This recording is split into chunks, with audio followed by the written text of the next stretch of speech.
Selamat pagi, Dokter Erlina. Selamat pagi. Iya, Dok, tadi sudah dijelaskan beberapa hal mengenai masker scuba ini. Pertanyaan pertama saya, ini kan sudah berjalan lebih kurang 6 bulan dari awal pandemi ini masuk di Indonesia. Kenapa Anda lihat ini lepas begitu dari pantauan kita semua? Ya, jadi karena memang masalah COVID ini sungguh luar biasa ya, efeknya kemana-mana, ke kesehatan, ke ekonomi, ke pendidikan, ke sosial. Jadi semua orang sibuk masing-masing dan semua dikerjakan secara serentak dan bersama, artinya bersamaan maksud saya, dan kemudian angka terus naik, akhirnya kita orang semua yang berkepentingan mencari-cari apa ini persoalannya, kenapa COVID ini tidak juga turun kasusnya. Lalu ada yang para saintis mengatakan mungkin karena ini mutasi yang memungkinkan virus menjadi mudah menular, dan juga sebagian mengatakan ya ini karena masyarakat abai, tidak melakukan protokol kesehatan. Tapi kemudian juga yang lain tidak kok, banyak juga yang melakukan protokol kesehatan, tapi tetap terjadi penularan. Nah, kemudian dipikirkan jangan-jangan nih kualitas yang tidak baik. Dan salah satunya adalah melihat tentang masker ini. Kita tahu masker ini kan tujuannya untuk saling melindungi. Ya, jadi harus dipilihlah masker yang memang bisa melindungi. Ya itu dia, masker yang bisa melindungi. Dok, mungkin bisa kita rinci lagi, apa sebenarnya dampaknya ketika kita menggunakan masker scuba ini? Apa efeknya? Apakah ini benar-benar tidak efektif untuk mencegah penularan COVID-19? Iya, jadi dari penelitian yang dilakukan membandingkan berbagai masker, maka masker yang terbuat dari bahan scuba ini ternyata proteksi untuk memfilter partikel dengan ukuran 0,5 atau di bawah 0,5 milimikron itu sangat kecil. Dikatakan 0 sampai 5% paling tinggi. Nah, kalau filtrasinya sangat atau efektivitas atau kemampuan untuk memfilternya hanya 0 sampai 5%, bisa dibayangkan kalau yang 0 itu artinya tidak, seolah-olah orang tidak pakai masker. Ya, jadi kalau ada di antara, ini kita bicara tentang di keramaian ya, penumpang di kereta. Nah, kalau mereka ada di antara mereka yang ternyata adalah orang terkonfirmasi tapi tanpa gejala, artinya ada virus di saluran nafasnya, walaupun dia memakai masker, tetapi maskernya scuba, itu seolah-olah tidak pakai masker. Jadi droplet itu akan biasa keluar yang mengandung partikel virus, dan tentu saja di keramaian seperti itu akan mudah sekali terjadi transmisi atau penularan. Seperti sama sekali tidak menggunakan masker ya, Dok ya? Iya, kalau proteksinya hanya 0%, jadi tidak ada kemampuan melakukan filter terhadap partikel. Jadi mohon kepada masyarakat, kalau tidak percaya tolong dipakai masker scuba itu, lalu tiupkan udara dan letakkan tangan di depan masker itu. Kalau terasa udaranya berarti itu tidak ada proteksi, tetap udara bisa keluar. Oke, jadi saya mau ulang sedikit, Dok. Bagaimana kemudian masyarakat tadi mengetahui apakah masker ini efektif atau tidak untuk mencegah penularan COVID-19 ini? Salah satunya dengan yang dokter sebutkan tadi, dengan Iya. meletakkan tangan di depan masker kemudian meniup. Iya. Apabila kemudian berasa udaranya ke tangan, Iya. ini berarti tidak efektif. Simpelnya seperti itu. Iya, iya, saya sudah cobakan itu kepada salah seorang yang saya kenal memakai masker scuba. Saya katakan coba tiup, lalu dilakukan, dia bilang, oh iya dok, masih terasa udaranya. Nah, saya bilang dengan demikian Anda sebetulnya tidak pakai masker. Jadi kalau Anda adalah pasien COVID, itu akan berada di keramaian, itu sama dengan menularkan kemana-mana. Kita tahu kan sekarang penularan itu bukan saja harus batuk atau bersin, tapi dikatakan berbicara juga, bahkan bernafas juga bisa mengeluarkan partikel virus, terutama kalau ukurannya yang di bawah 0,5 mikrometer. Kalau di atas itu mungkin yang dikatakan bisa ada proteksi 5%, tapi 5% itu tidak ada artinya. Artinya 95% masih tetap keluar kan. Ya. Ya. Minimum sekali dok berapa persen yang perlu diketahui masyarakat dan minimal tuh masker seperti apa sih yang sebaiknya Iya, digunakan? yang terbaik sebetulnya adalah N95 maskernya. Itu bisa menyaring di atas 95% partikel dengan ukuran 0,5 mikron tadi ya. Tetapi itu maskernya karena jumlahnya sedikit, itu dipakai oleh petugas kesehatan yang langsung menangani pasien COVID. Ya, kemudian ada lagi yang masker lain, yaitu masker bedah, itu bisa melakukan penyaringan antara 85 sampai 90, ya di bawah 95% lah. Dan ini Oke. lumayan juga kan. Kemudian masker kain yang 2-3 lapis itu proteksinya 50 sampai 75%. Jadi masih oke juga begitu ya. Ya. Kemudian saya juga pernah lihat dok, saya pribadi pernah lihat bahwa ada yang memakai gitu ya masker scuba tapi dilapisin dengan tisu. Seperti apa dok penjelasannya kalau seperti itu? Iya, jadi begini, masker scuba itu kan sangat lengket yang menempel gitu ya. Dan juga masker itu fleksibel sekali, bisa ditarik dan lain sebagainya. Kalau memakai tisu itu kan dari kertas. Kalau tisu dari kertas dimasukkan ke dalam dan kita bernafas atau berbicara, lama-lama tisunya basah. Dan itu juga nggak ada artinya, kalau basah kan kemudian dia malah berubah posisi. Ya, jadi tidak akan memberikan proteksi juga seperti itu. Mhm.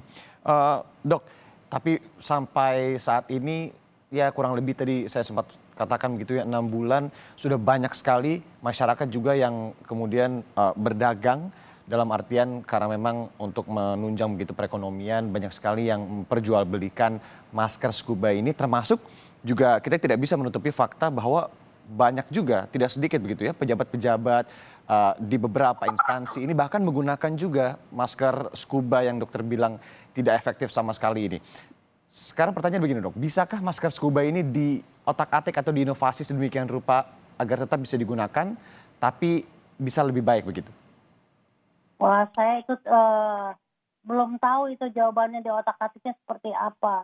Ya, artinya kalaupun di otak-atik ditambahkan sesuatu, itu kan juga lebih merepotkan ya. Kita senangnya kan pakai masker, sekali pakai langsung dan itu bermanfaat. Bukan yang harus beri apa begitu ya. Itu akan lebih repot, malah malas orang memakainya. Iya, iya, tepat sekali.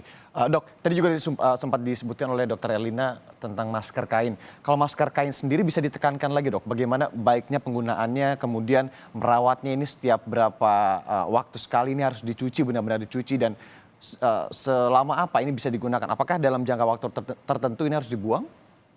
Ya, jadi masker kain itu kenapa dianjurkan kepada masyarakat, itu juga ada efek ekonominya karena bisa reuse, bisa dipakai ulang, tetapi memang harus dicuci. Nah, kapan kita mengganti masker kain ini dalam keseharian kita? Itu kalau pemakaiannya sudah 3 jam, itu seharusnya diganti. Dan kalau dia basah, tidak usah menunggu 3 jam, itu juga harus segera diganti. Tapi kalau kering, 3 jam itu diganti. Jadi saya sarankan kepada karyawan atau pegawai yang bekerja di kantoran lebih dari 3 jam, mungkin 6 jam, 8 jam, maka sebaiknya membawa masker kain yang 2 atau 3 begitu. Tadi dokter juga sebutkan bahwa kalau basah ini sebisa mungkin lebih cepat diganti. Apa sih dok efek kalau basah di masker ini? Apakah kemudian mempermudah penularan virus COVID-19 itu sendiri? Maksud saya penyakit COVID-19 itu sendiri. Iya, jadi kalau sudah basah kan artinya banyak droplet di situ ya. Dan itu ada kemungkinan kemudian dia menfiltrasi ke bagian luar dan takutnya tersentuh dan segala macam, ini cukup berbahaya. Mhm. Kita ingatkan kembali dok, kalau tadi masker kain, kemudian kalau untuk masker medis itu sendiri, baiknya seperti apa dok penggunaannya? Ya kalau masker medis, karena kita memakainya di rumah sakit, begitu juga kalau basah ya harus diganti dan dibuang. Dan masker medis itu hanya sekali pakai. Kalaupun mau dipakai berulang, misalnya dalam waktu masih 3 jam, kita masih bekerja, tapi ternyata kemudian jam makan, maka masker medis itu juga cara melepaskannya harus hati-hati. Tidak boleh memegang permukaan dari masker, hanya talinya saja. Kemudian dari tali itu pun kemudian dijarakkan dengan badan dan diletakkan di atas kertas yang bersih atau dimasukkan ke dalam amplop lalu ditutup. Kemudian kita makan atau minum, nanti kalau sudah selesai dipakai lagi. Ya. Nah, tetapi juga setelah melepaskan masker kita cuci tangan ya. Jadi memang harus lengkap ini. Sebelum memakai mencuci tangan, setelah melepaskan mencuci tangan, lalu kita mungkin melakukan kegiatan yang makan atau minum, lalu kemudian cuci tangan lagi. Nah, supaya nggak repot harus mencari air, bisa pakai hand sanitizer, baru dipakai lagi maskernya, begitu. Baik, Dok, masyarakat ini kan juga banyak yang kemudian berolahraga ya. Meskipun memang sekarang kegiatan ini dikurangi sama sekali, maaf maksud saya, kalau bisa ditekan kegiatan di luar rumah ini sebaiknya juga tidak berkegiatan, tapi ada beberapa yang memang berkegiatan di dekat rumah, misalnya ini olahraga lari ya, atau jogging begitu ya. Tapi kan kalau untuk memakai masker ketika lari ini juga sesak nafas, kemudian diturunkan sedikit, apakah boleh Dok, agar masyarakat juga tahu? Nggak boleh, nggak boleh. Pakai masker yang benar itu adalah menutupi lubang hidung, mulut, dan dagu. Ini tujuannya juga untuk proteksi ini. Dan kalau berolahraga di public area atau di tempat-tempat umum dan ada orang lain, itu harus pakai masker. Dan kalau karena Anda berolahraga kemudian pakai masker, mulai merasa sesak, ya berhenti olahraganya, istirahat. Jangan dipaksakan, jadi jangan memaksakan olahraga dengan membuka masker. Itu nggak betul, itu tidak melindungi orang lain. Apalagi kalau berolahraga kecapean kan cenderung terengah-engah, itu akan banyak lagi udara yang keluar dengan droplet yang keluar. Iya. Juga kalau misalkan ada yang makan begitu Dok, kadang-kadang diturunkan ke leher itu juga berbahaya begitu Dok? Ya, sebaiknya jangan diturunkan ke leher, tapi dibuka, sama sekali dibuka dan dilakukan prosedur yang saya katakan tadi, dimasukkan ke dalam amplop yang bersih atau dimasukkan ke dalam kertas, kemudian ditutup, dilipat kertasnya sehingga masker itu juga masih bisa dipakai gitu. Oke, Baru makan. Ya karena kalau diletakkan atau diturunkan di leher, kalau kemudian ternyata di bagian masker itu sudah ada droplet yang mengandung virus atau lainnya, kita cenderung memegangnya, nanti kan diangkat, yang dipegang kan bukan talinya lagi, tapi ya. adalah maskernya. Itu juga tangan kita tercemar, kemudian kita memegang benda lain itu dipegang oleh orang lain, jadi siklusnya begitu terus gitu. Jadi memang harus ada tata cara memakai masker dan melepaskan masker. Perlukah Dan kemudian, jangan menggantungkan masker di leher. Kalau memang nggak mau pakai masker, buka sama sekali. Kalau Anda berada di sendirian di ruang sendiri, kalau dan ingin membuka masker atau saat makan, betul-betul dibuka, jangan diturunkan. ya Dok, terakhir pesan kepada masyarakat ketika ingin membeli atau menggunakan masker untuk saat ini? Ya, kalau pesan saya untuk masyarakat sebaiknya membeli atau memakai masker kain ya, Minimal bukan ya? masker, ya minimal masker kain. Jangan masker scuba karena sudah terbukti bahwa proteksinya hanya 0% sampai 5%. Itu dikatakan Anda nyaris tidak pakai masker walaupun terlihat seolah-olah pakai masker. Tapi tidak ada proteksinya untuk orang lain. Padahal kita memakai masker itu untuk saling melindungi. Jadi saya sampaikan begini ya, kalau orang berdekatan, ada yang satu sakit COVID, mungkin tanpa gejala, sedangkan yang satu sehat, maka bila kedua-duanya tidak pakai masker, itu risiko penularannya 100%. Kalau yang sehat yang justru pakai masker, yang sakit tidak, maka risiko penularan tetap ada tapi 70%. Namun kalau yang sakit pakai masker, yang sehat tidak, itu penularannya risikonya 5%. Bila mana kedua-duanya pakai masker, baik yang sakit maupun yang sehat, risiko penularan turun 2%. Ditambah lagi bila kemudian menjaga jarak 2 meter, maka risiko penularan menjadi 0%. Nah, kalau kita ingin mempertahankan penularan yang 0% ini ditambah lagi dengan cuci tangan. Baik, mencuci tangan, menjaga jarak, menggunakan masker, minimal masker kain ya dok ya. Jangan Betul. lagi menggunakan masker scuba. Terima kasih banyak Betul sekali. Dr. Erlina Burhan telah meluangkan waktu memberikan informasi kepada kita. Semoga juga bermanfaat. Sehat selalu dok.